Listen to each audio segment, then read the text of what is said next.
오늘은 2021년 12월 18일입니다. 성부와 성자와 성령의 이름으로 아멘. 마테오가 전한 거룩한 복음입니다. 예수 그리스도께서는 이렇게 탄생하셨다.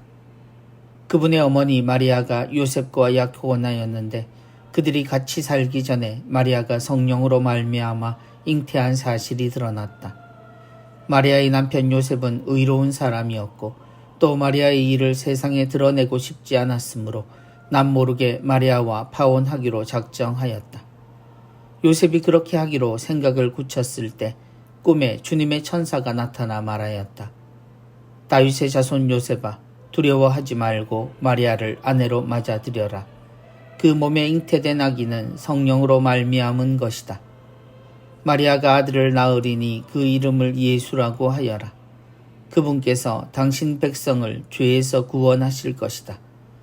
주님께서 예언자를 통하여 하신 말씀이 이루어지려고 이 모든 일이 일어났다. 곧 보아라, 동정녀가 잉태하여 아들을 낳으리니 그 이름을 임마누엘이라고 하리라. 하신 말씀이다.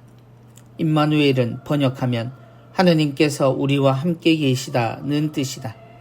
잠에서 깨어난 요셉은 주님의 천사가 명령한 대로 아내를 맞아들였다. 주님의 말씀입니다. 그리스도님 찬미합니다. 남편 요셉은 의로운 사람이었고 콩 심은 데 콩 나고 팥 심은 데 팥 난다는 상식적인 이야기 속에 기억하는 예수님의 탄생에서 우리는 구세주 예수 그리스도의 부모가 된 어머니 마리아와 아버지 요셉에 대해 하느님의 준비를 말합니다. 마리아의 남편 요셉. 그럼에도 마리아에게 모든 관심이 모이는 것은 동정녀 잉태부터 하느님이 준비하신 내용이 그야말로 신비에 속한 것이며 구약의 약속을 떠올릴 수도 있는 때문일지도 모릅니다.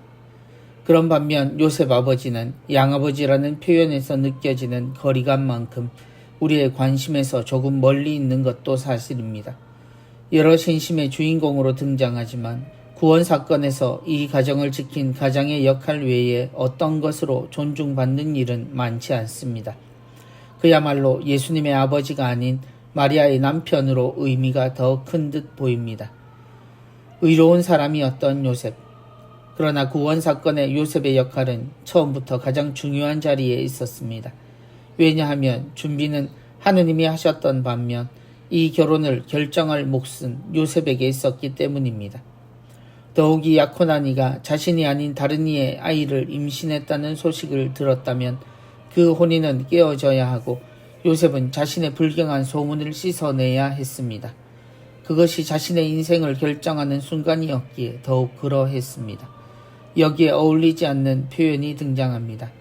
마리아의 남편 요셉은 의로운 사람이었고 또 마리아의 일을 세상에 드러내고 싶지 않았으므로 의롭다는 것은 율법에 충실하다는 표현입니다. 그러기 위해 그는 이 혼인을 드러내어 파기해야 했습니다. 그래서 이 표현은 어울리지도 않고 서로 모순되는 표현입니다. 그런 그에게 마리아는 너무나 걱정되는 일이었습니다. 그래서 이 두 가지 엇갈리는 태도를 요셉은 시도하기로 마음을 먹습니다. 그 결과는 그가 의롭지 못하게 되더라도 사람을 살리자는 것이었습니다. 그는 꿈을 꾸지 못했습니다. 천사를 만나지도 못했습니다. 그래서 이 결정이 쉽지 않았고 가능하지 않은 결정이었다는 것입니다. 주님 탄생에 숨겨진 고비가 가장 가까이에 있었던 셈인데 하느님은 그가 결정을 한 순간에 천사를 보내십니다. 성탄에는 이처럼 인간에 대한 지극한 사랑이 숨어 있음을 우리 모두가 기억할 이유가 있습니다.